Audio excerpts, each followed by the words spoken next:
America's workforce so that we don't end up having on the short end of the stick in terms of workers' rights. But what Donald Trump did, let's talk about this, with COVID, is he actually thanked President Xi for what he did during COVID. Look at his tweet. Thank you, President Xi, exclamation point, when we know that Xi was responsible for lacking and not giving us transparency about the origins of COVID. President Trump, I'll let you respond. First of all, they bought their chips from Taiwan. We hardly make chips anymore because of philosophies like they have and policies like they have. I don't say her because she has no policy. Everything that she believed 3 years ago and 4 years ago is out the window. She's going to my philosophy now. In fact, I was going to send her a MAGA hat. She's gone to my philosophy. But if she ever got elected, she'd change it. And it will be the end of our country. She's a Marxist. Everybody knows she's a Marxist. Her father's a Marxist professor in economics, and he taught her well. But when you look at what she's done to our country, and when you look at these millions and millions of people that are pouring into our country monthly, where it's, I believe, 21 million people, not the 15 that people say, and I think it's a lot higher than the 21. That's bigger than New York State pouring in. And just look at what they're doing to our country. They're criminals. Many of these people coming in are criminals.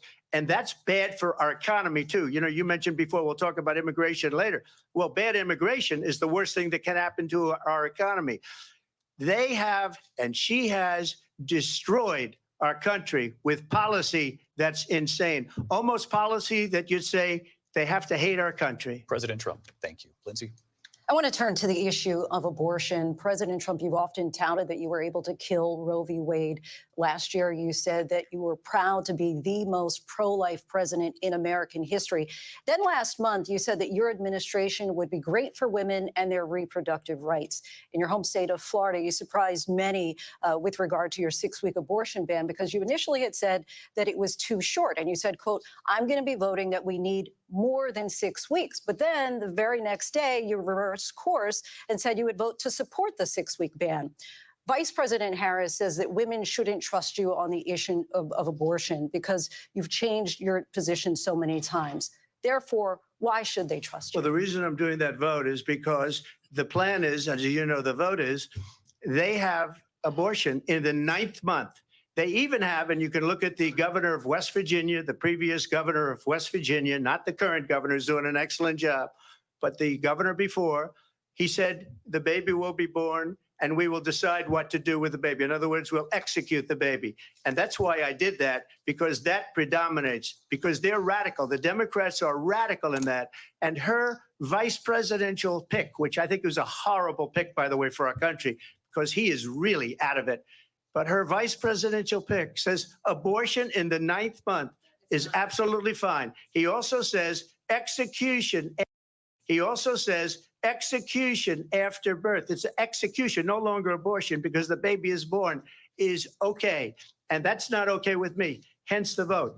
But what I did is something for 52 years. They've been trying to get Roe v. Wade into the states.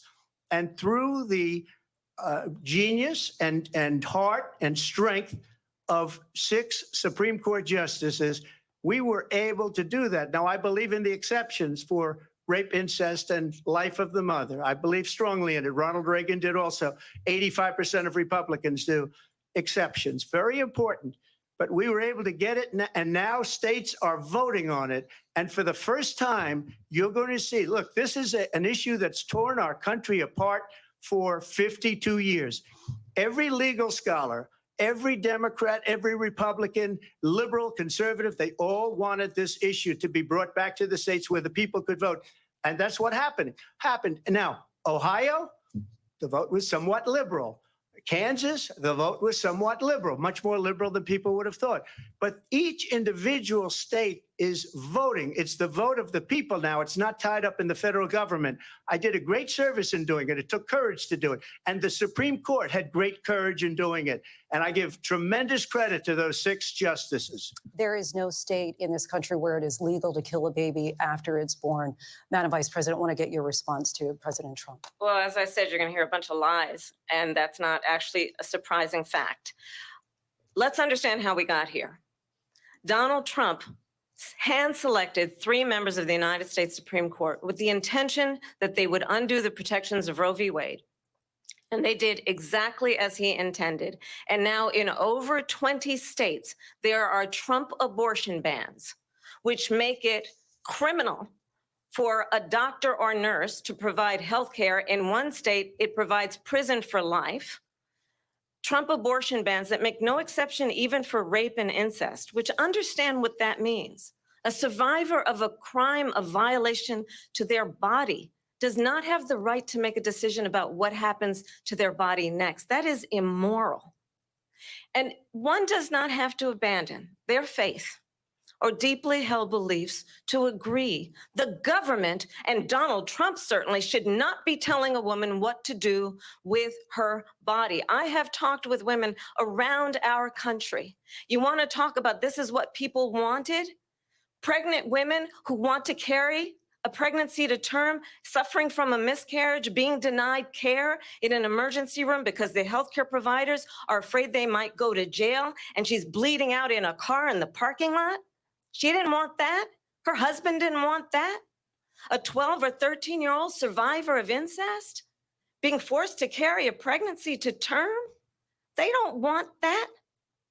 And I pledge to you, when Congress passes a bill to put back in place the protections of Roe v. Wade, as President of the United States, I will proudly sign it into law. But understand, if Donald Trump were to be reelected, he will sign a national abortion ban. Understand, in his Project 2025, there would be a national abortion, a monitor that would be monitoring your pregnancies, your miscarriages.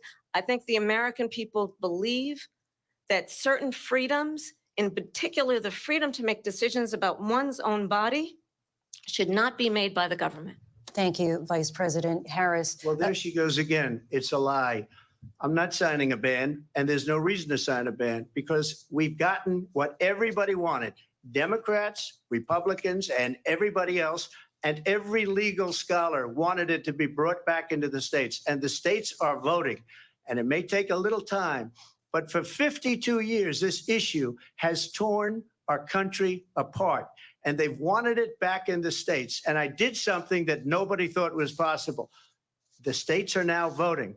What she says is an absolute lie. And as far as the abortion ban, no, I'm not in favor of abortion ban, but it doesn't matter because this issue has now been taken over by the states. Would you veto a national abortion ban if it came Well, to I your won't desk? have to because, again, two things. Number one, she said she'll go back to Congress. She'll never get the vote. It's impossible for her to get the vote, especially now with the 50-50 and essentially 50-50 in both Senate and the House.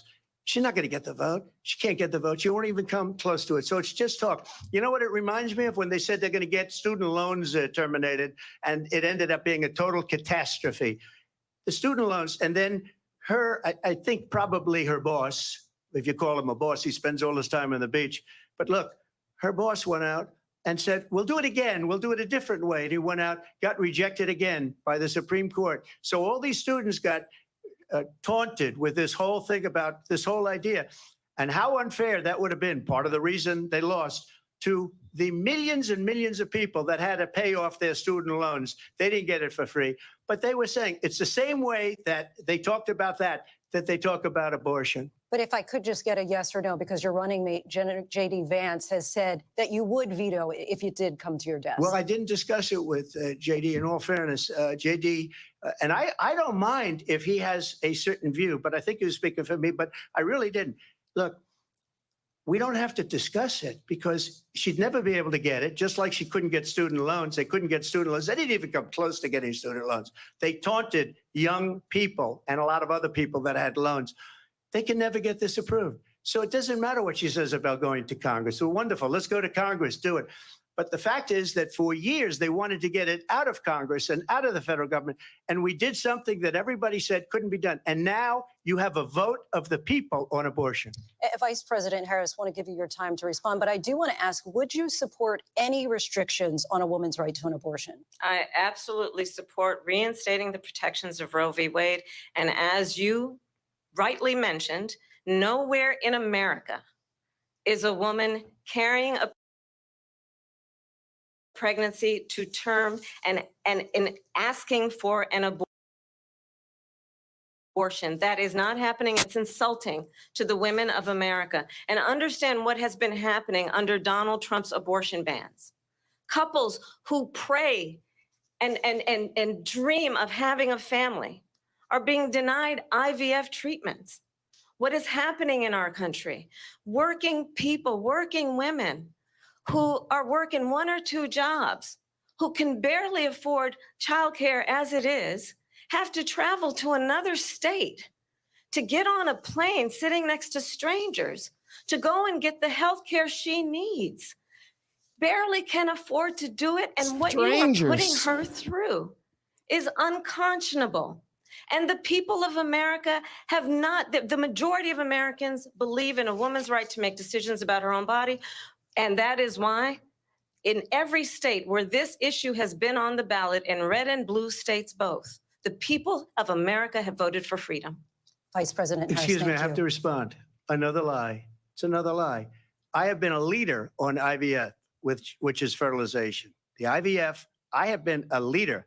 In fact, when they got a very negative decision on IVF from the Alabama courts, I saw the people of Alabama and the legislature 2 days later voted it in. I've been a leader on it. They know that, and everybody else knows it. I have been a leader on fertilization, IVF. And the other thing, you should ask, will she allow abortion in the 8th month, 9th month, 7th month? Come on. Okay, would you do that?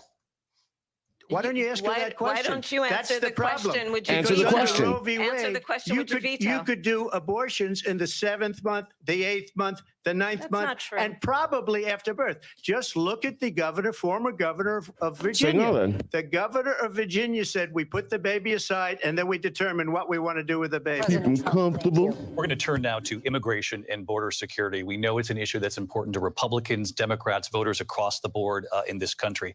Vice President Harris, you were tasked by President Biden with getting to the root causes of migration from Central America. We know that illegal border crossings reached a record high in the Biden administration. This past June, President Biden imposed tough new asylum restrictions. We know the numbers since then have dropped significantly. But my question to you tonight is, why did the administration wait until 6 months before the election to act? And would you have done anything differently from President Biden on this? So I'm the only person on this stage who has prosecuted transnational criminal organizations for the trafficking of guns, drugs, and human beings. And let me say that the United States Congress, including some of the most conservative members of the United States Senate, came up with a border security bill, which I supported.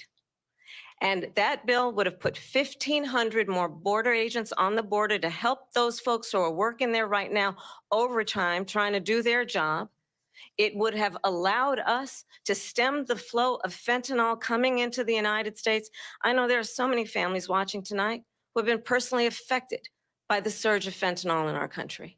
That bill would have put more resources to allow us to prosecute transnational criminal organizations for trafficking in guns, drugs, and human beings. But you know what happened to that bill? Donald Trump got on the phone, called up some folks in Congress, and said, kill the bill. And you know why? Because he'd prefer to run on a problem instead of fixing a problem. And understand, this comes at a time where the people of our country actually need a leader who engages in solutions, who actually addresses the problems at hand. But what we have in the former president is someone who would prefer to run on a problem instead of fixing a problem. And I'll tell you something, he's going to talk about immigration a lot tonight, even when it's not the subject that is being raised. And I'm going to actually do something really unusual, and I'm going to invite you to attend one of Donald Trump's rallies, because it's a really interesting thing to watch.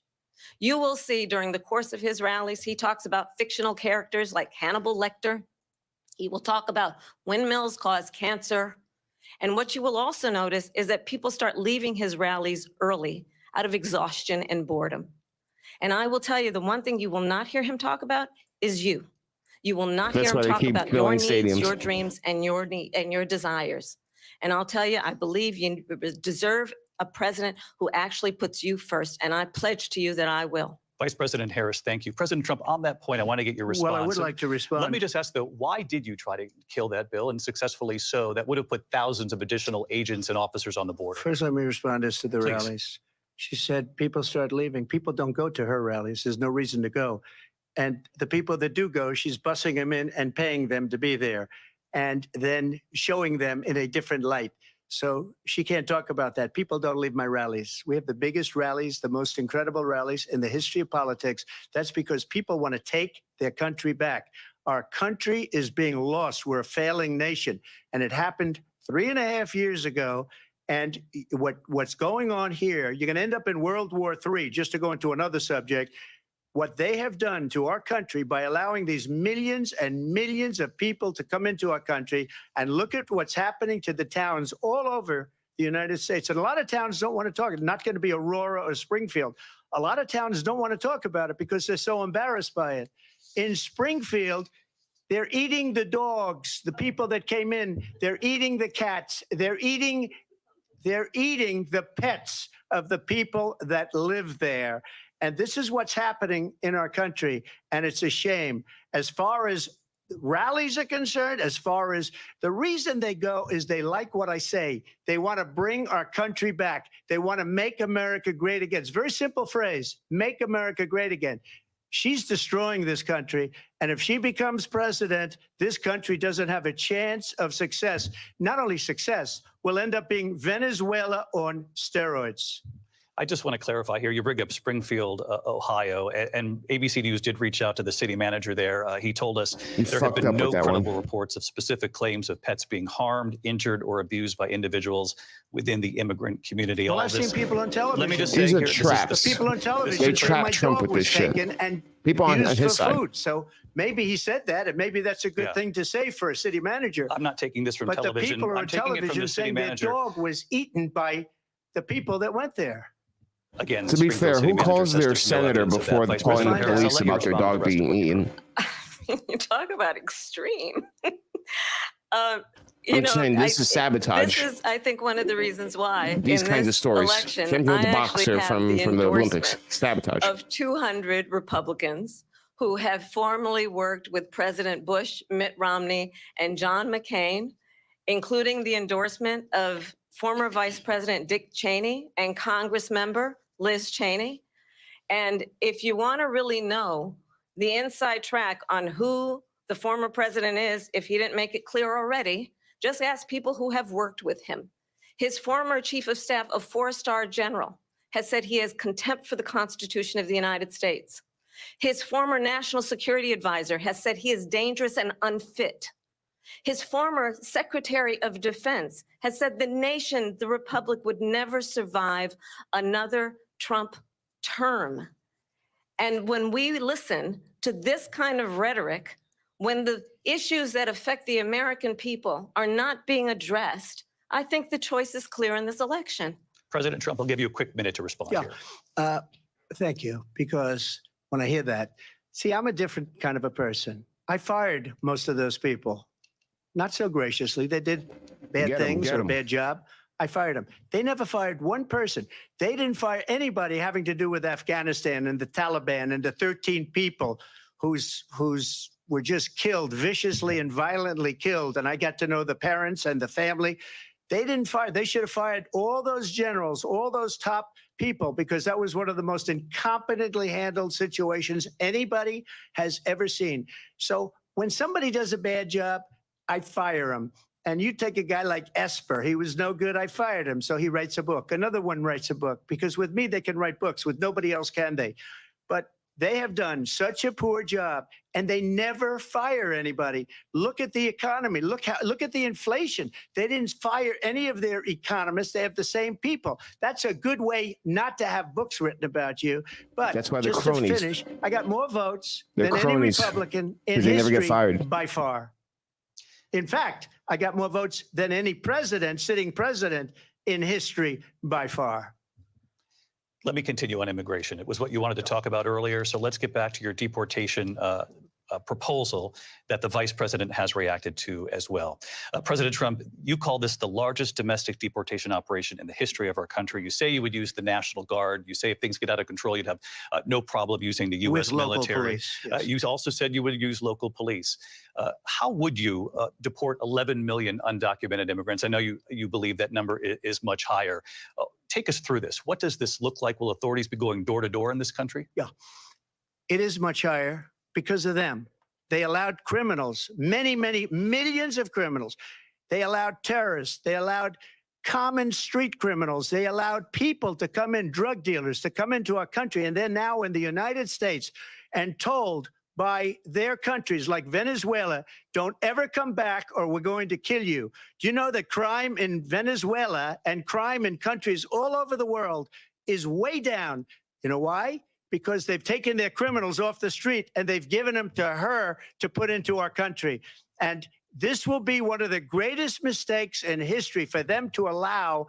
And I think they probably did it because they think they're going to get votes, but it's not worth it because they're destroying the fabric of our country by what they've done. There's never been anything done like this at all. They've destroyed the fabric of our country. Millions of people let in, and all over the world, crime is down all over the world except here. Crime here is up and through the roof. Despite their fraudulent statements that they made, crime in this country is through the roof. And we have a new form of crime. It's called migrant crime. And it's happening at levels that nobody thought possible. President Trump, as you know, the FBI says overall violent crime is actually coming down in this country. But Vice Excuse me, President the Harris, FBI they were defrauding statements.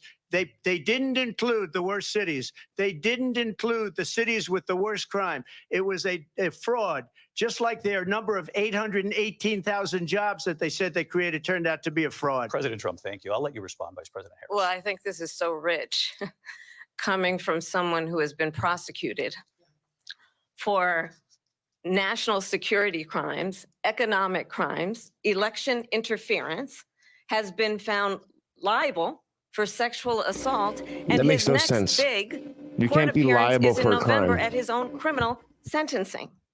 And let's be clear where each person stands on the issue of what is important about respect for the rule of law and respect for law enforcement. The former vice president called for defunding federal law enforcement, 45,000 agents, get this, on the day after he was arraigned on 34 felony counts. So let's talk about what is important in this race. It is important that we move forward, that we turn the page on this same old tired rhetoric and address the needs of the American people, address what we need to do about the housing shortage, which I have a plan for, address what we must do to support our small businesses, address bringing down the price of groceries. But frankly, the American people are exhausted with this same old tired playbook. Vice President Harris, thank you. Excuse me. Every one of those cases was started by them against their political opponent. And I'm winning most of them, and I will win the rest on appeal. And you saw that with the decision that came down just recently from the Supreme Court. I'm winning most of them. But those are cases, it's called weaponization. Never happened in this country. They weaponized the Justice Department. Every one of those cases was involved with the DOJ, from Atlanta and Fani Willis to the Attorney General of New York and the DA in New York. Every one of those cases. And then they say, oh, he's a criminal. They're the ones that made them go after me. By the way, Joe Biden was found essentially guilty on the documents case. And what happened in my documents case? They said, oh, that's the toughest of them all. A complete and total victory. 2 months ago, it was thrown out. It's weaponization, and they used it, and it's never happened in this country. They used it to try and win an election. They're fake cases. President Trump, thank you. A really quick response here, Vice President Harris, on this notion of weaponization of the Justice Department. Well, let's talk about extreme and understand the context in which this election in 2024 is taking place. The United States Supreme Court recently ruled that the former president would essentially be immune from any misconduct if he were to enter the White House again. Understand, this is someone who has openly said he would terminate, I'm quoting, terminate the Constitution of the United States, that he would weaponize the Department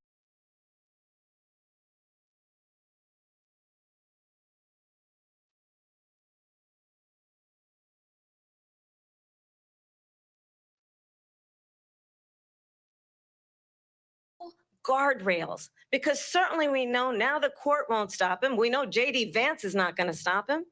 It's up to the American people.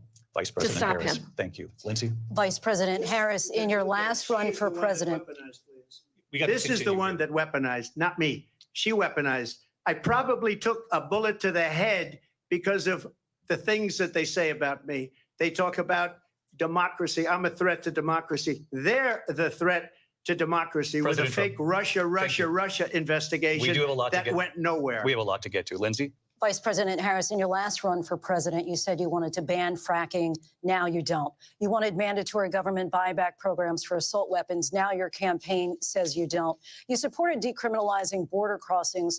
Now you're taking a harder line. I know you say that your values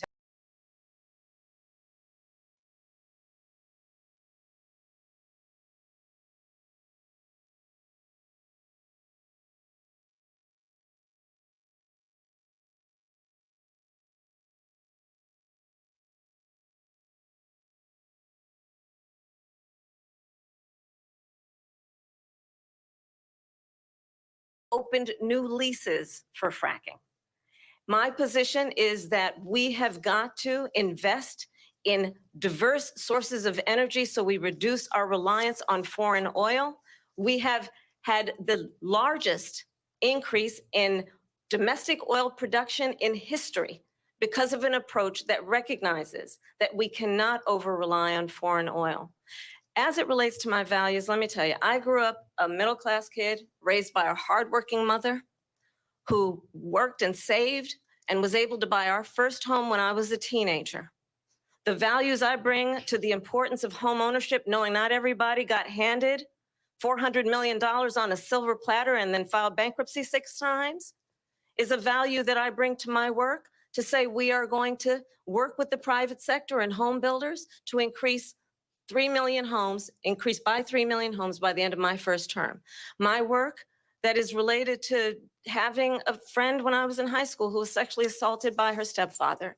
And my focus then on protecting women and children from violent crime is based on a value that is deeply grounded in the importance of standing up for those who are most vulnerable. My work that is about protecting Social Security and Medicare is based on longstanding work that I have done, protecting seniors from scams.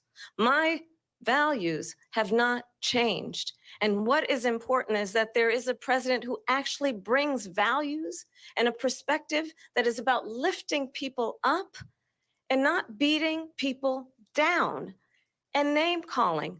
The true measure of the leader is the leader who actually understands the strength is not in beating people down, it's in lifting people up. I intend to be that president. President Trump, your Well, first of all, Trump I wasn't is a given danger to $400 democracy. million. I wish I was. My father was a Brooklyn builder, Brooklyn, Queens, and a great father, and I learned a lot from him. But I was given a fraction of that, a tiny fraction, and I built it into many, many billions of dollars, many, many billions. And when people see it, they are even surprised. So we don't have to talk about that. Fracking, she's been against it for 12 years. Defund the police, she's been against that forever. She gave all that stuff up very wrongly, very horribly, and everybody's laughing at it, okay? They're all laughing at it. She gave up at least 12 and probably 14 or 15 different policies. Like, she was big on defund the police. In Minnesota, she went out, wait a minute, I'm talking now, if you don't mind, please. Does that sound familiar? She went out in Minnesota and wanted to let criminals that killed people, that burned down Minneapolis, she went out and raised money to get them out of jail. She did things that nobody would ever think of. Now she wants to do transgender operations on illegal aliens that are in prison. This is a radical left liberal that would do this. She wants to confiscate your guns, and she will never allow fracking in Pennsylvania. If she won the election, fracking in Pennsylvania will end on day one. Just to finish, one thing so important in my opinion. So I got the oil business going like nobody has ever done before. When they took over, they got rid of it, started getting rid of it, and the prices were going up the roof. They immediately let these guys go to where they were. I would have been 5 times, 4 times, 5 times higher, because you're talking about 3.5 years ago. They got it up to where I was because they had no choice, because the prices of energy were quadrupling and doubling. You saw what happened to gasoline. So they said, let's go back to Trump. But if she won the election, the day after that election, they'll go back to destroying our country, and oil will be dead. Fossil fuel will be dead. We'll go back to windmills, and we'll go back to solar, where they need a whole desert to get some energy to come out. You ever see a solar plant? By the way, I'm a big fan of solar, but they take 400, President Trump. 500 acres of desert President soil. Trump, we have a These lot are of not good issues things that we for the have to get environment, to. as We're she out of time. understands. Thank you. Lindsay, By the way, I'm a we have fan an of solar. election in just 56 days. And I want to talk about the peaceful transfer of power, which, of course, we all know is a cornerstone of our democracy, and the role of a president in a moment of crisis. Mr. President, on January 6th, you told your supporters to march to the Capitol. You said you would be right there with them. The country and the world saw what played out at the Capitol that day, the officers Here we go, coming under J6. attack. Aides in the West Wing say you watched it unfold on television off the Oval Office. You did send out tweets, but it was more than 2 hours before you sent out that video message telling your supporters to go home. Is there anything you regret about what you did on that day? You just said a thing that isn't covered. Peacefully and patriotically, I said during my speech, not later on. Peacefully and patriotically. And nobody on the other side was killed. Ashley Babbitt was shot by an out-of-control police officer that should have never, ever shot her. It's a disgrace. But we didn't do this group of people that have been treated so badly. I ask, what about all the people that are pouring into our country and killing people that she allowed to pour in? She was the border czar. Remember that. She was the border czar. She doesn't want to be called the border czar because she's embarrassed by the border. In fact, she said at the beginning, oh, I'm surprised you're not talking about the border yet. That's because she knows what a bad job they've done. What about those people? When are they going to be prosecuted? When are these people from countries all over the world, not just South America? They're coming in from all over the world, David, all over the world. And crime rates are down all over the world because of it. But let me just when ask are those, David, when are those people going to be prosecuted? When are the people that burned down Minneapolis going to be prosecuted? Or in Seattle? They went into Seattle. They took over a big percentage of the city of Seattle. When are those people going to be prosecuted? But let me just ask You might ask her that question. You were the president. You were watching it unfold on television. It's a very simple question as we move forward toward another election. Is there anything you Twitter regret blocked about them. what you did on that day? Yes or no? I had nothing to do with that other than they asked me to make a speech. I showed up for a speech. I said, I think it's going to be big. I went to Nancy Pelosi and the mayor of Washington, D.C., and the mayor put it back in writing, as you know. I said, you know, this is going to be a very big rally or whatever you want to call it. And again, it wasn't done by me. It was done by others. I said, I'd like to give you 10,000 National Guard or soldiers. They rejected me. Nancy Pelosi rejected me. It was just 2 weeks ago. Her daughter has a tape of her saying she is fully responsible for what happened. They want to get rid of that tape. It would have never happened if Nancy Pelosi and the mayor of Washington did their jobs. I wasn't responsible for security. Nancy Pelosi was responsible. She didn't do her job. The question was about you as president, not about former Speaker Pelosi, but I do want Vice President Harris to respond here. I was at the Capitol on January 6th. I was the vice president-elect. I was also an acting senator. I was there. And on that day, the president of the United States incited a violent mob to attack our nation's capital, to desecrate our nation's capital. On that day, 140 law Without enforcement setting a officers one were injured, fire. and some died. And understand, the former president has been indicted and After a impeached summer of fires. for exactly that reason. But this is not an isolated situation. Let's remember Charlottesville, where there was a mob of people carrying tiki torches, spewing anti-Semitic hate. And what did the president then at the time say? There were fine people on each side. Let's remember that when it came to the There we Proud go. Boys, a militia, There we go. the president said, the former president said, stand back and stand by. So for everyone watching who remembers what January 6th was, I say, we don't have to go back. Let's not go back. We're not going back. It's time to turn the page. And if that was a bridge too far for you, well, there is a place in our campaign for you to stand for country, to stand for our democracy, to stand for rule of law, and to end the chaos, and to end the approach that is about attacking the foundations of our democracy because you don't like the outcome. And be clear on that point. Donald Trump, the candidate, has said in this election there will be a bloodbath if this and the outcome of this election is not to his liking. Let's turn the page on this. Let's not go back. A bunch of Let's people, a bunch chart of a MAGA course people to kill for other the people. future and not go backwards to the past. Let me just follow up here. It was a different term, and it was a term that related to energy because they have destroyed our energy business. That was where bloodbath was. Also, on Charlottesville, that story has been, as you would say, debunked. Laura Ingraham, Sean Hannity, Jesse, all of these people, they covered it. If they go an extra sentence, they will see it was perfect. It was debunked in almost every newspaper, but they still bring it up, just like they bring 2025 up. They bring all of this stuff up. I ask you this, you talk about the Capitol. Why are we allowing these millions of people to come through on the southern border? How come she's not doing anything? And I'll tell you what I would do, and I would be very proud to do it. I would say we would both leave this debate right now. I'd like to see her go down to Washington, D.C. during this debate because we're wasting a lot of time. Go down to, because she's been so bad, it's so ridiculous. Go down to Washington, D.C. and let her sign a bill to close up the border because they have the right to do it. They don't need bills. They have the right to do it. The president of the United States, you'll get him out of bed. You'll wake him up at 4 o'clock in the afternoon. You'll say, come on down to the office. Let's sign a bill. If he signs a bill that the border is closed, all he has to do is say it to the Border Patrol, who are phenomenal. If they do that, the border is closed. Mr. Those President, people are killing many people, unlike J6. We talked immigration here tonight. I do want to focus on this next issue to both of you because it really brings us this into focus, truth in these times that we're living in. Mr. President, for 3.5 years after you lost the 2020 election, you repeatedly falsely claimed that you won, many times saying you won in a landslide.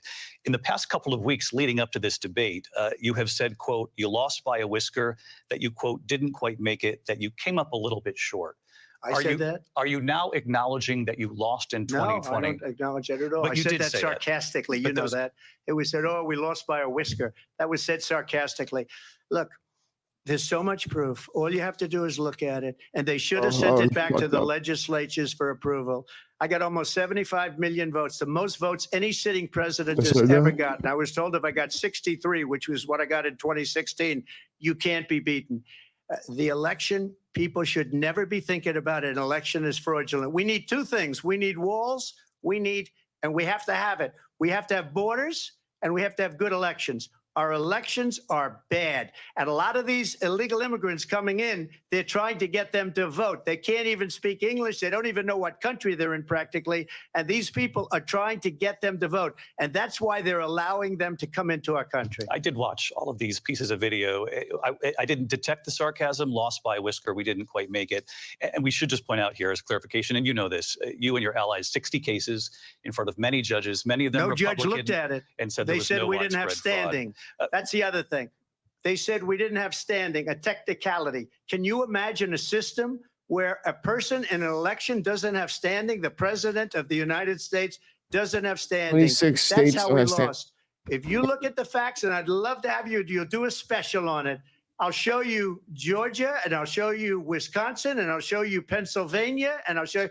We have so many facts and statistics, but you know what? That doesn't matter because we have to solve the problem that we have right now. That's old news. And the problem that we have right now is we have a nation in decline, and they have put it into decline. We have a nation that is dying, David. Mr. President, thank you. Vice President Harris, you heard the president there tonight. He said he didn't say that he lost by a whisker. So he still believes he did not lose the election that was won by President Biden and yourself.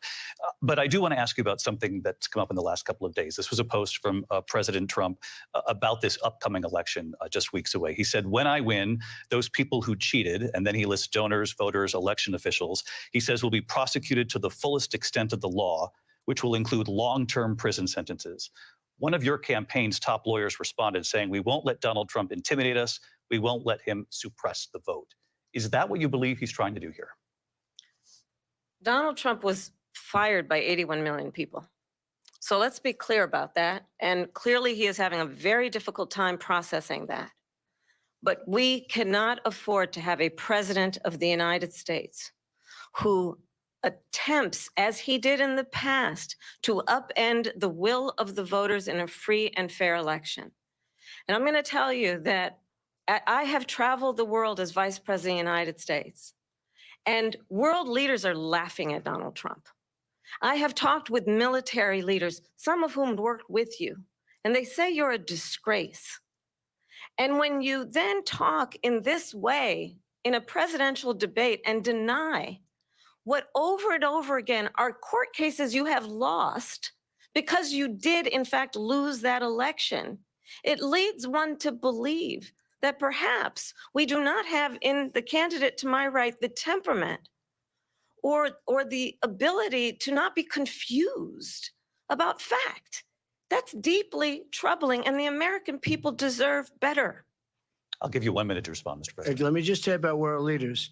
Viktor Orban, one of the most respected men, they call him a strong man. He's a tough person, smart, Prime Minister of Hungary. They said, why is the whole world blowing up? 3 years ago, it wasn't. Why is it blowing up? He said, because you need Trump back as president. They were afraid of him. China was afraid, and I don't like to use the word afraid, but I'm just quoting him. China was afraid of him. North Korea was afraid of him. Look at what's going on with North Korea, by the way. He said Russia was afraid of him. I ended the Nord Stream 2 pipeline, and Biden put it back on day one, but he ended the XL pipeline. The XL pipeline in our country, he ended that. But he let the Russians build a pipeline going all over Europe and heading into Germany, the biggest pipeline in the world. Look, Viktor Orban said it.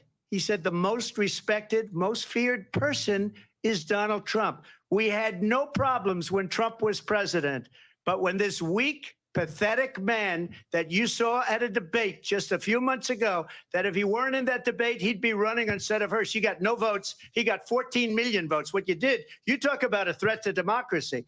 He got 14 million votes, and they threw him out of office. And you know what? I'll give you a little secret. He hates her. He can't stand her. But he got 14 million votes. They threw him out. She got 0 votes. And when she ran, she was the first one to leave because she failed. And now she's running. I don't understand it, but I'm okay with it because your time is I up. think we're Thank going to you. do very well. We've got a lot more to get to. Turning now Yes. to the Israel-Hamas war and the hostages who are still being held, Americans among them. Vice President Harris, in December, you said, quote, Israel has a right to defend itself, but you added, quote, it matters how, saying international humanitarian law must be respected. Israel must do more to protect innocent civilians. You said that 9 months ago. Now an estimated 40,000 Palestinians are dead. Nearly 100 hostages remain. Just last week, Prime Minister Benjamin Netanyahu said there's not a deal in the making.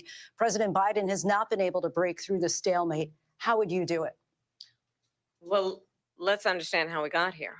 On October 7, Hamas, a terrorist organization, slaughtered 1,200 Israelis.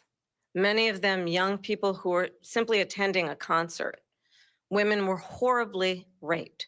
And so absolutely, I said then, I say now, Israel has a right to defend itself. We would. And how it does so matters, because it is also true, far too many innocent Palestinians have been killed. Children, mothers. What we know is that this war must end. It must end immediately, and the way it will end is we need a ceasefire deal and we need the hostages out. And so we will continue to work around the clock on that. Work around the clock, also understanding that we must chart a course for a two-state solution. And in that solution, there must be security for the Israeli people and Israel, and in equal measure for the Palestinians.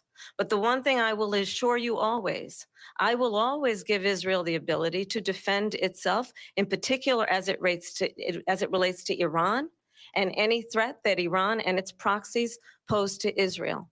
But we must have a two-state solution where we can rebuild Gaza, where the Palestinians have security, self-determination, and the dignity they so rightly deserve. President Trump, how would you negotiate with Netanyahu and also Hamas in order to get the hostages out and prevent the killing of more innocent civilians in Gaza? If I were president, it would have never started. If I were president, Russia would have never, ever, I know Putin very well, he would have never, and there was no threat of it either, by the way, for 4 years, have gone into Ukraine and killed millions of people when you add it up, far worse than people understand what's going on over there. But when she mentions about Israel, all of a sudden, she hates Israel. She wouldn't even meet with Netanyahu when he went to Congress to make a very important speech. She refused to be there because she was at a sorority party of hers. She wanted to go to the sorority party. She hates Israel. If she's president, I believe that Israel will not exist within 2 years from now. And I've been pretty good at predictions, and I hope I'm wrong about that one. She hates Israel. At the same time, in her own way, she hates the Arab population because the whole place is going to get blown up. Arabs, Jewish people, Israel will be gone. It would have never happened. Iran was broke under Donald Trump. Now Iran has $300 billion because they took off all the sanctions that I had. Iran had no money for Hamas or Hezbollah or any of the 28 different spheres of terror, and they are spheres of terror, horrible terror. They had no money. It was a big story, and you know it. You covered it very well, actually. They had no money for terror.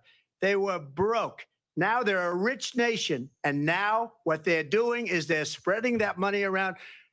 Look at what's happening with the Houthis and Yemen. Look at what's going on in the Middle East. This would have never happened. I will get that settled and fast, and I'll get the war with Ukraine and Russia ended. If I'm president-elect, I'll get it done before even becoming president. Vice President Harris, he says you hate Israel. That's absolutely not true. I have my entire career and life supported Israel and the Israeli people. He knows that. He's trying to, again, divide and distract from the reality, which is it is very well known that Donald Trump is weak and wrong on national security and foreign policy. It is well known that he admires dictators, wants to be a dictator on day one, according to himself. It is well known that he said of Putin that he can do whatever the hell he wants and go into Ukraine. It is well known that he said when Russia went into Ukraine, it was brilliant. It is well known he exchanged love letters with Kim Jong-un. And it is absolutely well known that these dictators and autocrats are rooting for you to be president again because they're so clear. They can manipulate you with flattery and favors. And that is why so many military leaders who you have worked with have told me you are a disgrace. That is why we understand that we have to have a president who is not consistently weak and wrong on national security, including the importance of upholding and respecting in highest regard our military. Vice President Harris, thank you. They're the ones, and she's the one that caused it, that's weak on national security by allowing every nation last month for the year, 168 different countries sending people into our country. Their crime rates are way down. Putin endorsed her last week, said, I hope she wins. And I think he meant it because what he's gotten away with is absolutely incredible. It wouldn't have happened with me. The leaders of other countries think that they're weak and incompetent, and they are. They're grossly incompetent. And I just ask one question. Why does Biden go in and kill the Keystone Pipeline and approve the single biggest deal that Russia's ever made, Nord Stream 2, the biggest pipeline anywhere in the world going to Germany and all over Europe? Because they're weak and they're ineffective. And Biden, by the way, gets paid a lot of money. Thank you. We have a lot of issues to get to. We'll be right back with much more of this historic ABC News presidential debate from the National Constitution Center right here in Philadelphia. Back in a moment.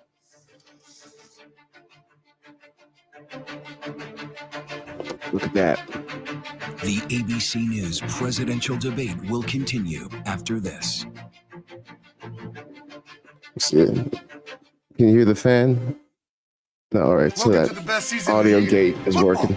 Welcome to the comebacks, the stars, So the hold on, let's exclusives, mute this. the comedy. There we go. So obviously no one's perfect, but he fell into some traps. She got into some blunders as well, but he's being fed bad information. You gotta understand, whenever you see a fucking story, especially one that's like made up of bits and pieces of information that, it's not straightforward, but you gotta like put it together, whatever. In an election year, that's always going to be suspect. You cannot just go along. Even, you'll have to be real critical, because everything, people play for keeps. They play for keeps, and so information warfare is just going to be off the chain, and that's, what's going on. So we just have to, just keep that in mind, because it's a lot of, I'm afraid that they're going to pull Trump into some thing where he's going to, be told something's going on, but it's really not. And then someone's going to react to it by hurting somebody. And then, boom, October surprise. And then that gets stained on him,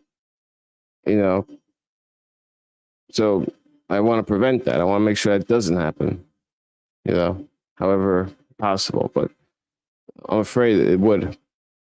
And so he's being fed, because it's almost like too good to be true, the information that you're given, right? It confirms your bias because you've seen it legitimately happen so many times before. So someone offers it again, and you're like, oh, look, another instance. But your critical guard is down because of the monotony. And again, in an election year, you understand how sophisticated shit gets, you really have to keep a firewall and keep your shit on guard, because you adopt reasons for things and even it just is like osmosis. And so you have to really make sure you're understanding what's going on, because there's traps everywhere, and don't be discouraged about it. It's as easy as just being critical. Just asking, what the deal is, why is this the case? Who benefits if it were the case, or who benefits from the reaction I'm supposed to have? If this post is supposed to make me upset, who would that benefit? Who would that be a gain for? Something that would be an interest. You just have to keep that in mind. So just some people call it the hermeneutics of suspicion. It's not as bad as it sounds. But let's see. Let me see what some people are saying about what's going on right now. I'm trying to see what the leftists are saying. Let's see. Okay, so the moderate and the NatCons, they're pretty. They seem to be pleased. Let's see. Let's go to the left. I don't see any leftists posting. That's interesting. Wow, I haven't seen one leftist post this. And I follow you.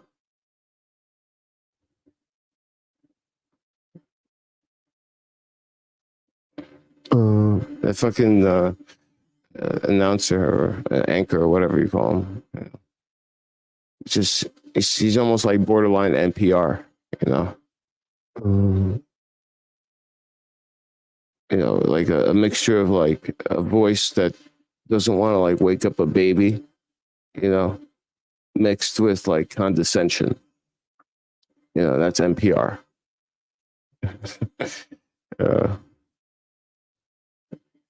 But hey, that's supposed to be our radio, right? Okay, let's see some leftist stuff. Finally. MSNBC. Okay, they're dunking on the dunking on her saying that 81 million people fired him, which I just thought about that for a second because I'm like, well, 75 million people wanted him hired. So, and how many of those 81 million are dead or just, dirty voter rolls of people that, like for instance, where I live, I get people's mail-in ballots from, that don't even live here for like a decade, and sometimes I get even duplicates and things. It's just crazy. And so, I think actually Mike Lindell had a good point for this. He said, when you get your mail-in ballot, hold it. And when you go to vote on election day, if they tell you that so you already voted, just, say, hey, no, I have the mail-in ballot right here. And it's just, it's sealed. So I thought that was actually brilliant. That's a really good piece of advice. So, everyone should do that if you live in a state like that. And here's another thing. Let's say you live in like a blue state. Like I live in a blue state, right? And like, so, what's the point of even voting for Trump? I'll tell you what the point is. It's the popular vote, right? If you want to help him get the popular vote, then, vote in a blue state, because then that will go to the popular vote. And so, there's always reason to vote,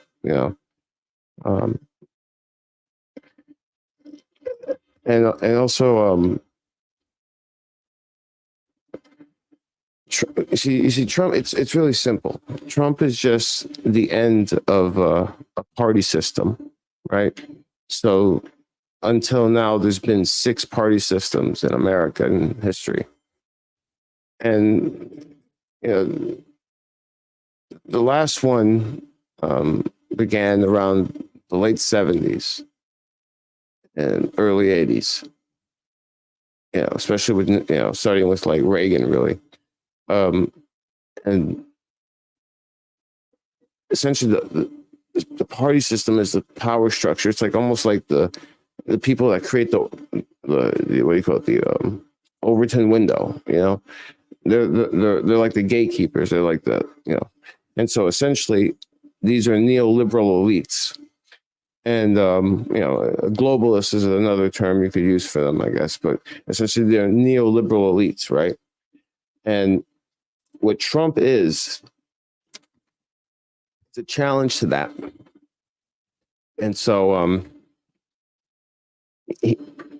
he's basically single-handedly, which is so amazing because, obviously he has the money to do it and he has the recognition. That's why he's so special in that regard, because there's not a lot of people like him. And he's, basically took the sentiment that Obama used to get into the White House, that he basically, became just neoliberal as everybody else, but he ran on hope and change, right?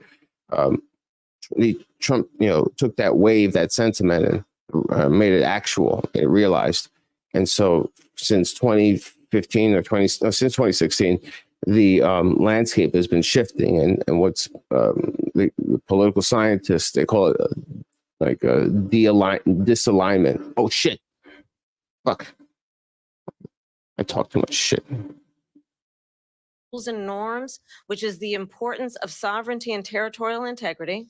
And I met with President Zelensky. I shared with him American intelligence about how he could defend himself.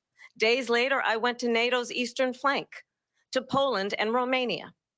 And through the work that I and others did, we brought 50 countries together to support Ukraine in its righteous defense.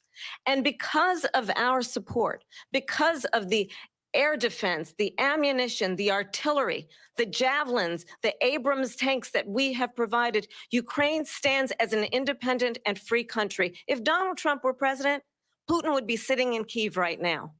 And understand what that would mean, because Putin's agenda is not just about Ukraine. Understand why the European allies and our NATO allies are so thankful that you are no longer president, and that we understand the importance of the greatest military alliance the world has ever known, which is NATO, and what we have done to preserve the ability of Zelensky and the Ukrainians to fight for their independence. Otherwise, Putin would be sitting in Kyiv with his eyes on the rest of Europe, starting with Poland. And why don't you tell the 800,000 Polish Americans right here in Pennsylvania how quickly you would give up for the sake of favor and what you think is a friendship with what is known to be a dictator who would eat you for lunch? Vice President Harris, thank you. We've heard from both of you on Ukraine tonight. Afghanistan came up in the last hour. I wanted her to respond to something you said earlier, and please, I'll give you a minute here. Putin would be sitting in Moscow and he wouldn't have lost 300,000 men and women, but he would have been sitting in Moscow. Quiet, please. He would have been sitting in Moscow much happier than he is right now. But eventually, you know, he's got a thing that other people don't have. He's got nuclear weapons. They don't ever talk about that. He's got nuclear weapons. Nobody ever thinks about that. And eventually, maybe he'll use them, and maybe he hasn't been that threatening, but he does have that. Something we don't even like to talk about. Nobody likes to talk about it. But just so you understand, they sent her to negotiate peace before this war started. 3 days later, he went in and he started the war because everything they said was weak and stupid. They said the wrong things. That war should have never started. She was the emissary. They sent her in to negotiate with Zelensky and Putin, and she did. And the war started 3 days later. Vice And President- that's the kind of talent we have with her. She's worse than Biden. In my opinion, I think he's the worst president in the history of our country. She goes down as the worst vice president in the history of our country. But let me tell you something. She is a horrible negotiator. They sent her in to negotiate. As soon as they left, Putin did the invasion. President Trump, thank you. You did bring up something. You said she went to negotiate with Vladimir Putin. Vice President Harris, have you ever met Vladimir Putin? Can you clarify tonight? Yet again, I said it at the beginning of this debate, you're going to hear a bunch of lies coming from this fellow. And that is another one. When I went to meet with President Zelensky, I've now met with him over 5 times. The reality is it has been about standing as America always should, as a leader upholding international rules and norms, as a leader who shows strength, understanding that the alliances we have around the world are dependent on our ability to look out for our friends and not favor our enemies because you adore strong men instead of caring about democracy. And that is very much what is at stake here. The President of the United States is commander in chief. And the American people have a right to rely on a president who understands the significance of America's role and responsibility in terms of ensuring that there is stability and ensuring we stand up for our principles and not sell them for the benefit of personal flattery. We've talked about Ukraine and Vladimir Putin. I do want to talk about Afghanistan. It came up in the first hour of this debate. I want to move on to Afghanistan. Stoltenberg said Trump did the most amazing thing I've ever seen. He got these countries, the 28 countries at the time, to pay up. He said, I've never seen. He's the head of NATO. He said, I've never seen. For years, we were paying almost all of NATO. We were being ripped off by European nations, both on trade and on NATO. I got them to pay up by saying one of the statements you made before, if you don't pay, we're not going to protect you. President Otherwise, Trump. we would have never gotten it. He said it was one of the most incredible jobs that he's ever seen done. Thank you. I want to turn to Afghanistan. It came up in the first hour of the debate, and we witnessed a poignant moment today on Capitol Hill, honoring the soldiers who died in the chaotic withdrawal from Afghanistan. I do want to ask the Vice President, do you believe you bear any responsibility in the way that withdrawal played out? Well, I will tell you, I agreed with President Biden's decision to pull out of Afghanistan. 4 presidents said they would, and Joe Biden did. And as a result, America's taxpayers are not paying the $300 million a day we were paying for that endless war. And as of today, there is not one member of the United States military who is in active duty in a combat zone in any war zone around the world, the first time this century. But let's understand how we got to where we are. Donald Trump, when he was president, negotiated one of the weakest deals you can imagine. He calls himself a deal maker. Even his national security advisor said it was a weak, terrible deal. And here's how it went down. He bypassed the Afghan government.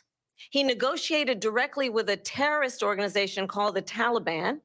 The negotiation involved the Taliban getting 5,000 Taliban terrorists released. And get this, get this.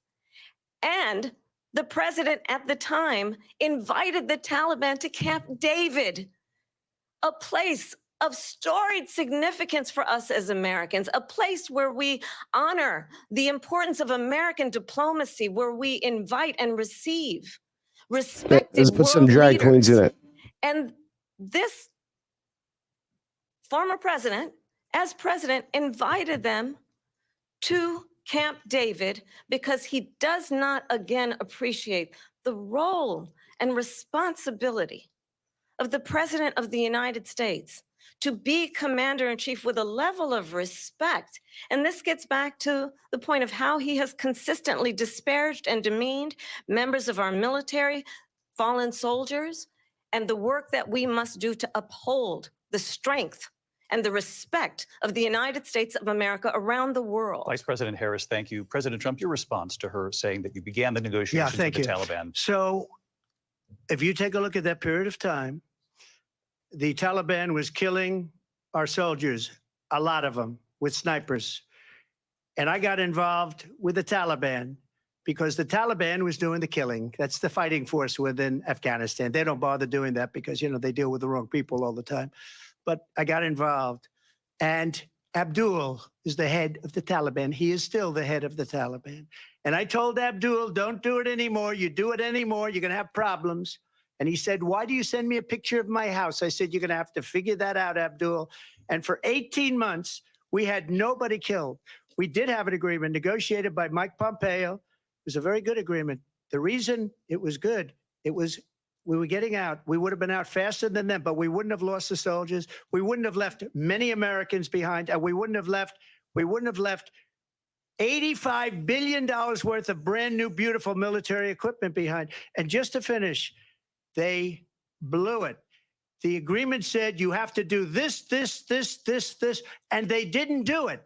They didn't do it. The agreement was terminated by us because they didn't do what they were supposed to do. I want to move And on. these people did the worst withdrawal, and in my opinion, the most embarrassing moment in the history of our country. And by the way, that's why Russia attacked Ukraine, because they saw how incompetent she and her boss are.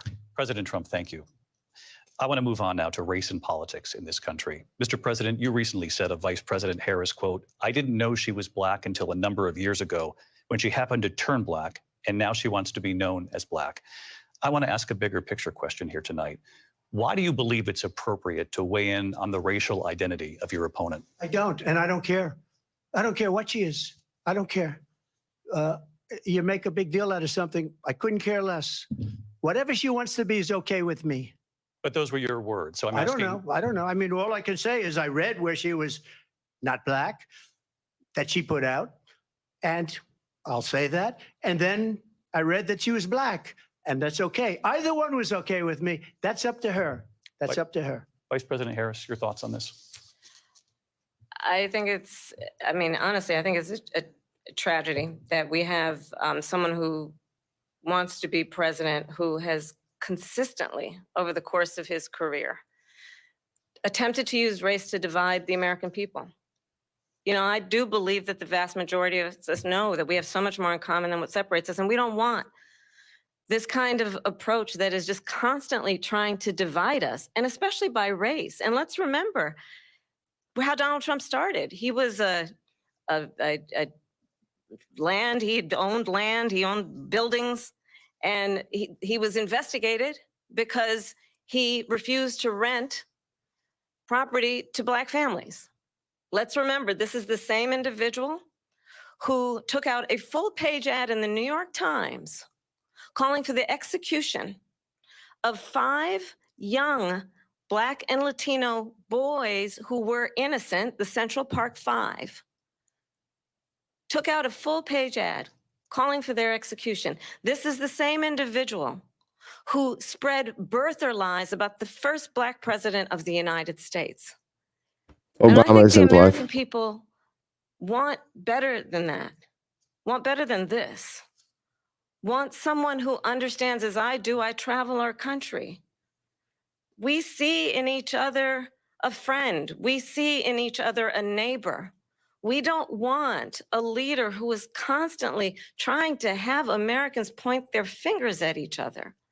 I meet with people all the time who tell me, can we please just have discourse about how we're going to invest in the aspirations and the ambitions and the dreams of the American people? Knowing that regardless of people's color or the language their grandmother speaks, we all have the same dreams and aspirations and want a president who invests in those, not in hate and division. Vice President Harris, thank you. Lindsay? President Trump, this is now your third time.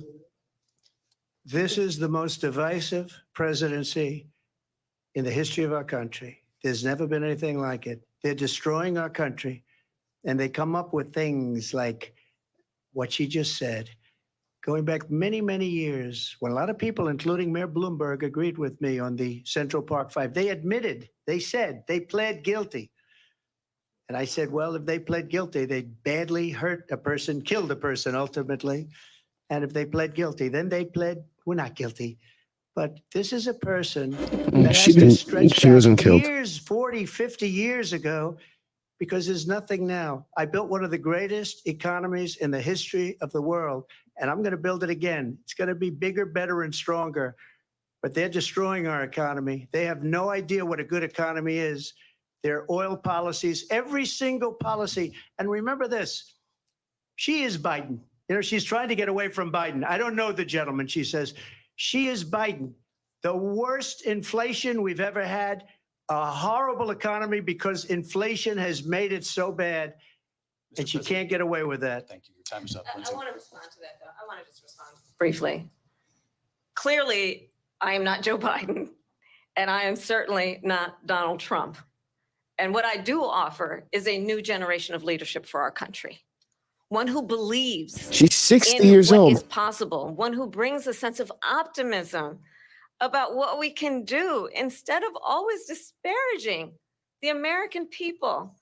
I believe in what we can do Come on. to strengthen our small businesses, which is why I have a plan. Let's talk about our plans and let's compare the plans. Honk, I have a honk. plan to give startup businesses $50,000 tax deduction, to pursue their ambitions, their innovation, their ideas, their hard work. I have a plan, $6,000 for young families for the first year of your child's life to help you in that most critical stage of your child's development. I have a plan that is about allowing people to be able to pursue what has been fleeting in terms of the American dream by offering a help with down payment of $25,000 down payment assistance for first-time home buyers. That's the kind of conversation, I believe, David, that people really want tonight, as opposed to a conversation that is constantly about belittling and name-calling.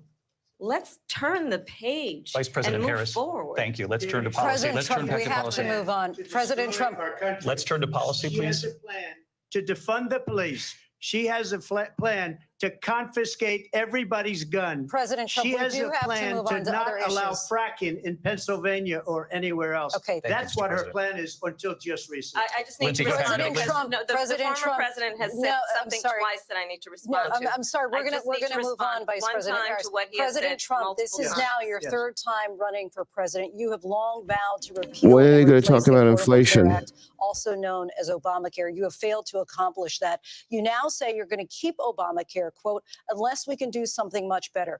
Last month, you said, quote, we're working on it. So tonight, 9 years after you first started running, do you have a plan, and can you tell us what it is? Obamacare was lousy health care, always was. It's not very good today.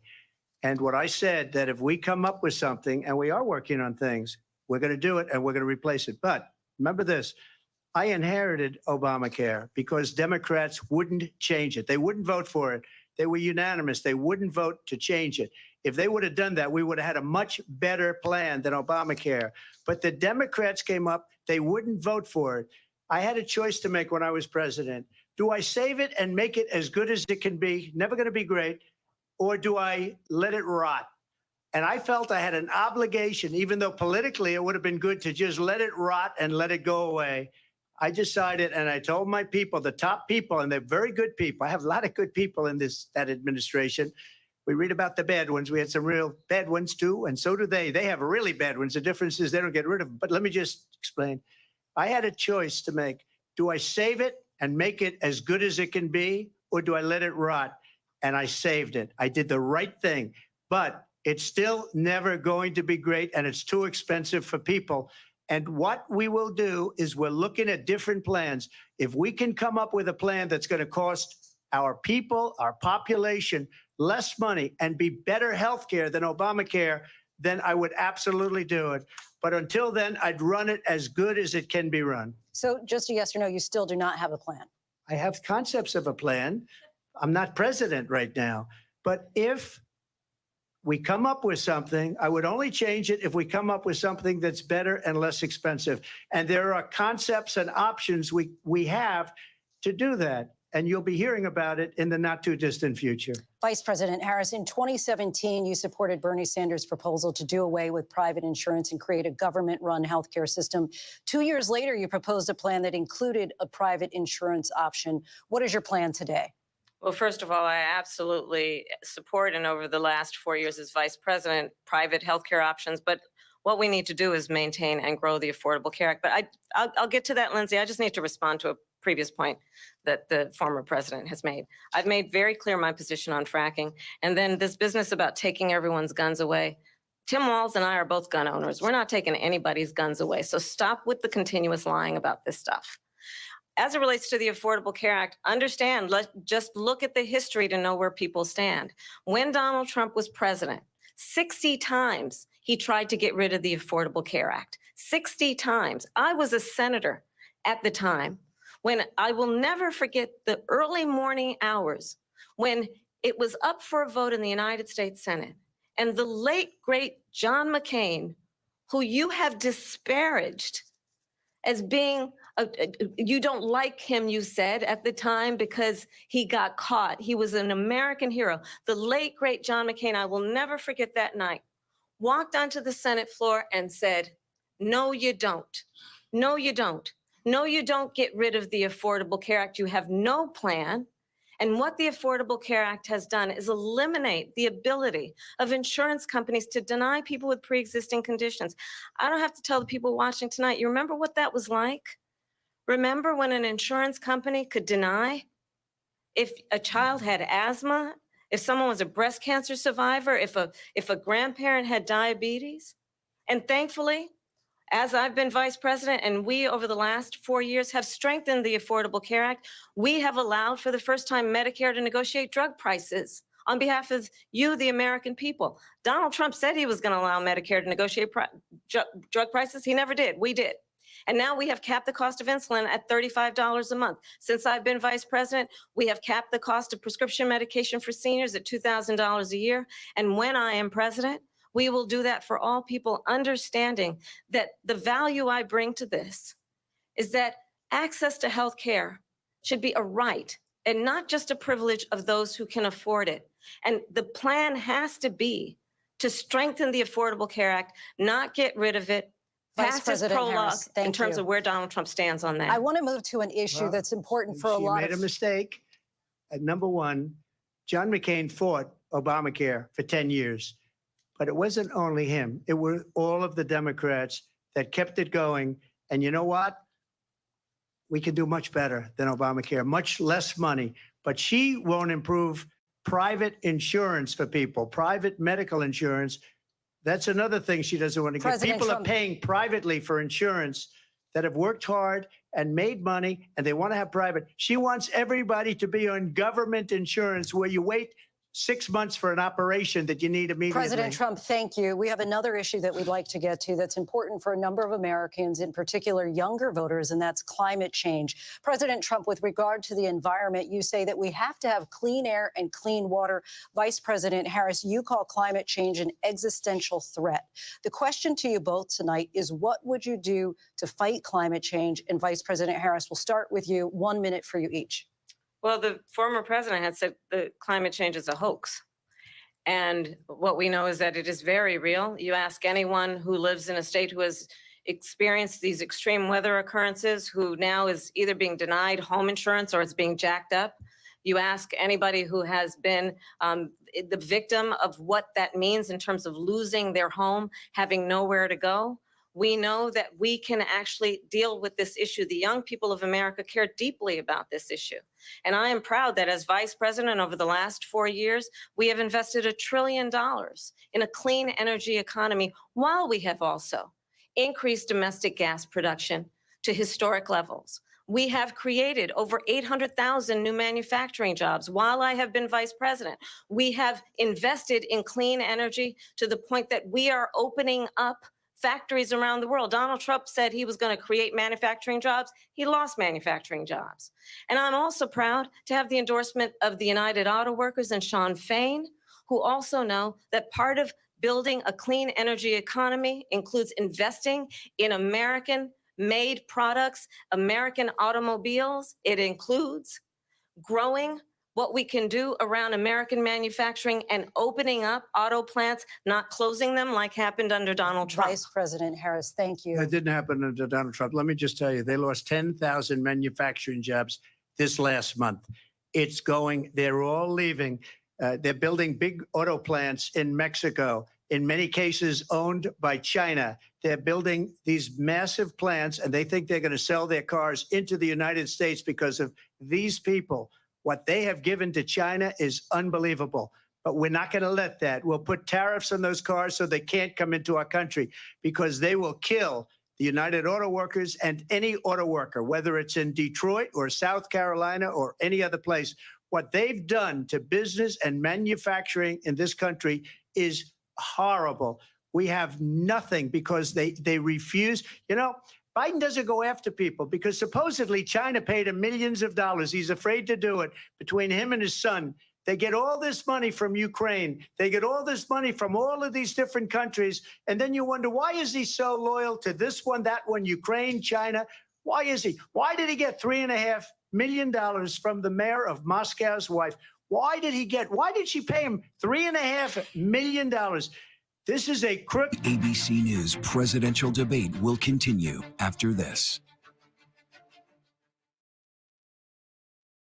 Candidates, an historic night, this ABC News presidential debate from Philadelphia. Back in a moment.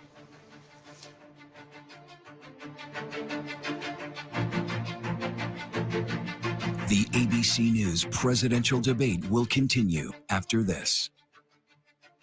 No fucking way. No way. No way. There it is. This is.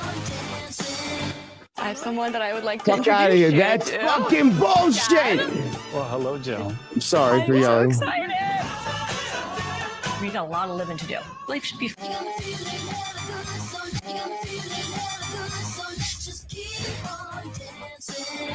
I have someone that I would like to introduce you to. Dad. Well, hello, Joe. We got a lot of living. We got a lot of living to do. Life should be fun, and we're not done yet.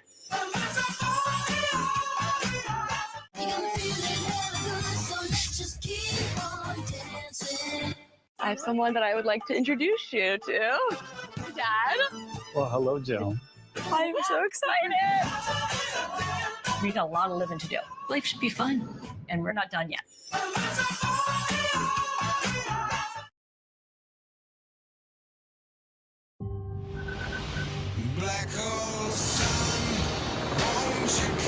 FX's The Old Man premieres September 12th on FX. Stream on Hulu.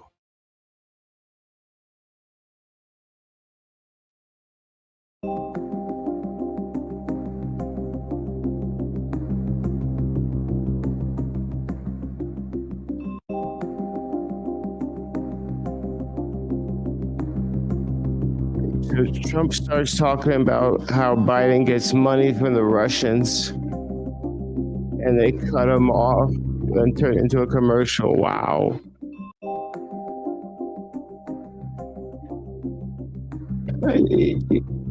Yeah, he was talking about Ukraine and all the money that Bidens are getting from it. Wow. Why?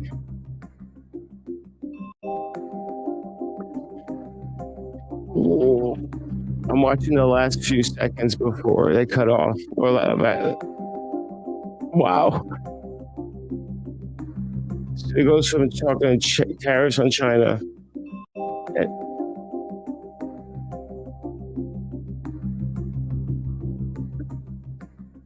It says Biden doesn't go after. Sorry, can't hear myself. It says Biden doesn't go after people. No, I have to hear this shit.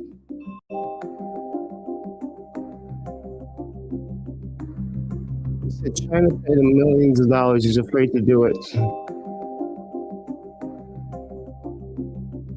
They get all this ABC money from News, Ukraine. honored for excellence with 40 Emmy nominations. Mornings, evenings, late night, weekends, streaming It says they 24/7. get all this money from all these 40 different Emmy countries, and then you wonder, Thank why is he for so making loyal? ABC News America's This number one to this one. one, that one to Ukraine, Get China. ready, America, every Friday. Why did he get $3.5 million from the mayor of Moscow's wife? Right now. I really love that. It's time to buy the right stuff. Yes. And save big time. And that's why too. I The it right off. This- stuff. Fridays on GMA. You're You're going to love saying it. this is a crook and it gets cut. Oh, wow. You can't write that shit. I mean, wow. He's literally like, it's a crook. That's I'm amazing. a conservative Mormon. Wow. Me, Jenna, Kayla, and Macy Wow. are the most devout. There is a divide. It looks like we're all the best of friends, but we're not. And Mom Talk survived this? No, How are we supposed to know if someone's dangerous when we first gnarly. meet them? You're not gonna be awful to me. Fucking gnarly, man. That is gnarly. That is, I can't believe that shit. You're doing a really good job pretending not to hate me. I'm not pretending. How are we supposed to know if someone's dangerous when we first meet them? I know you're crazy, but this is next level.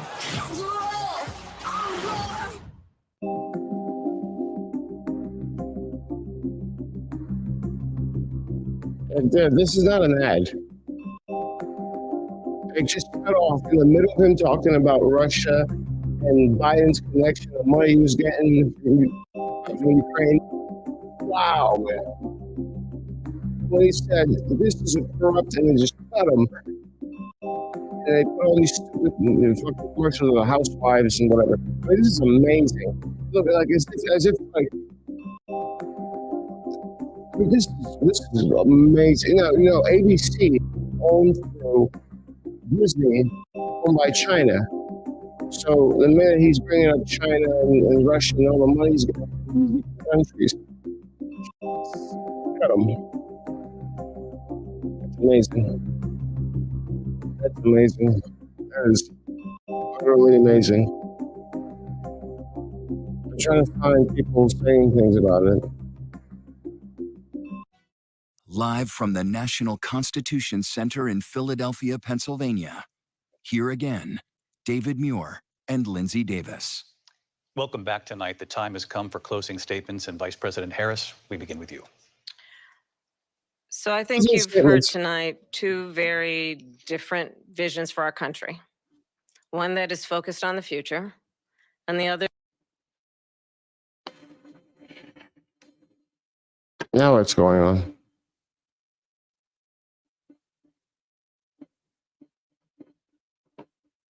What separates us, and we can chart a new way forward.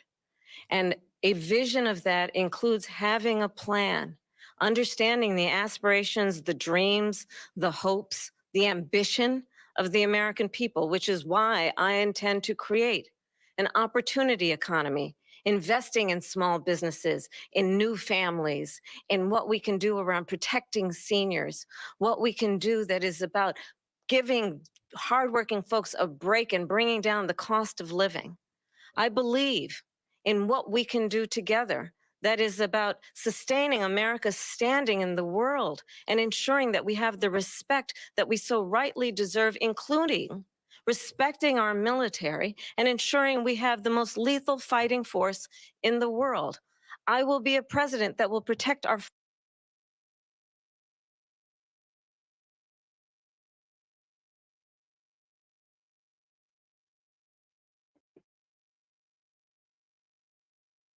I was an attorney general, a United States senator, and now vice president. I've only had one client, the people.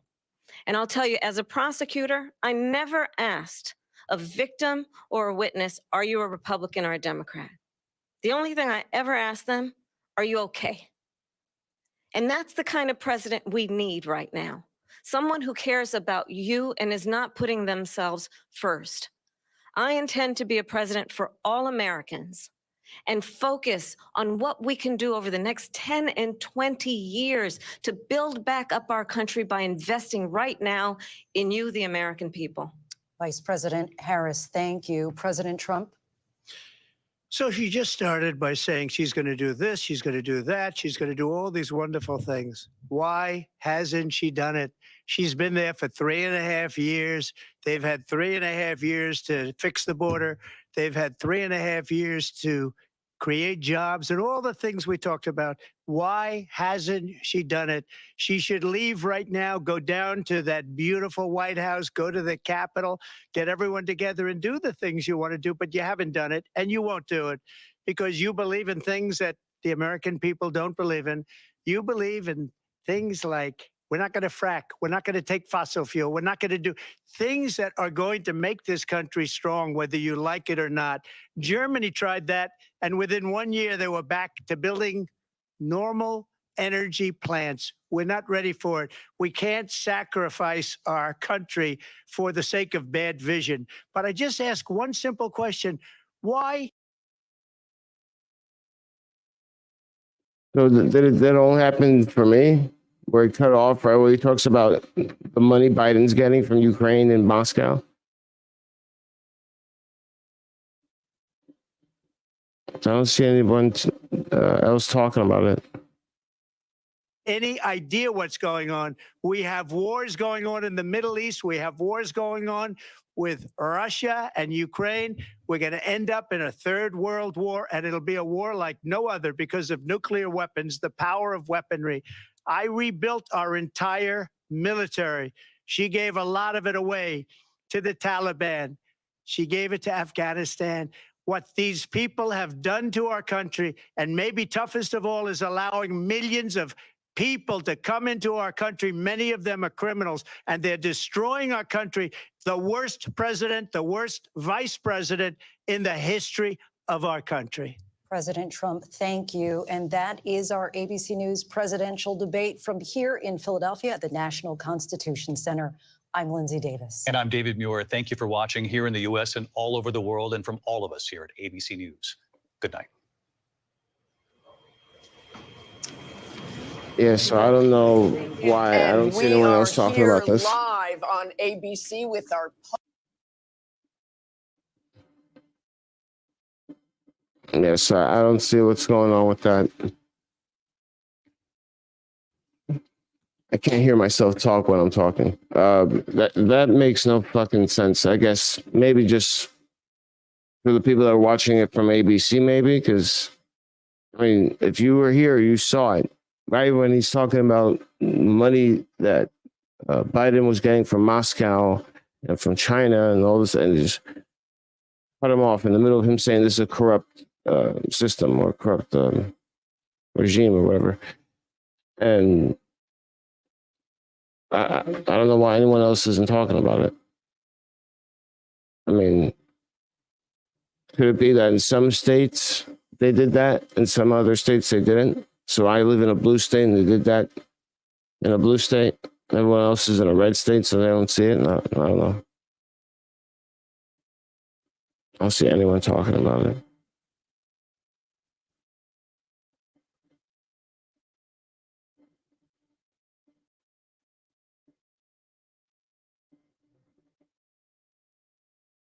Nobody's mentioning it.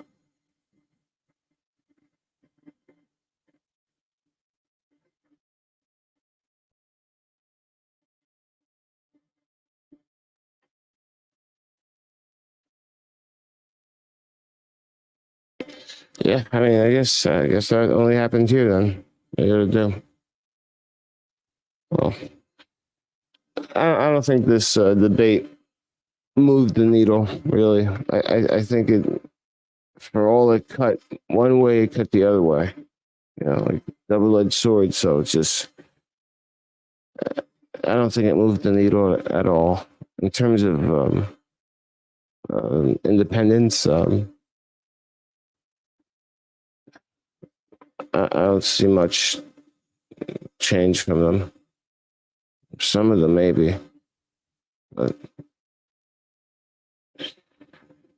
I don't know. Maybe I'm wrong. Maybe there's gonna, I want to be wrong. I want Trump to win, but it's just so many traps, man, that they fall into. Well, anyway, I'm hungry, so I'm gonna go. Hopefully, more people talk about what we just saw. Unless that was idiosyncratic and that was just, for my feed only or something. Or maybe that was some kind of ad that, even though I have an ad blocker, so I don't know. Anyway, check one more time.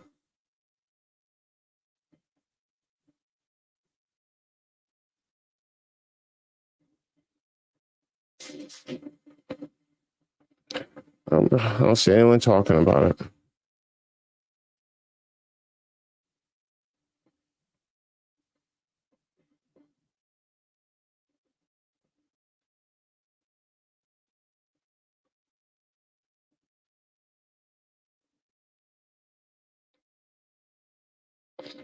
Yeah, that's not him. Anyway, all right. Thank you for watching. See you guys later. Bye bye.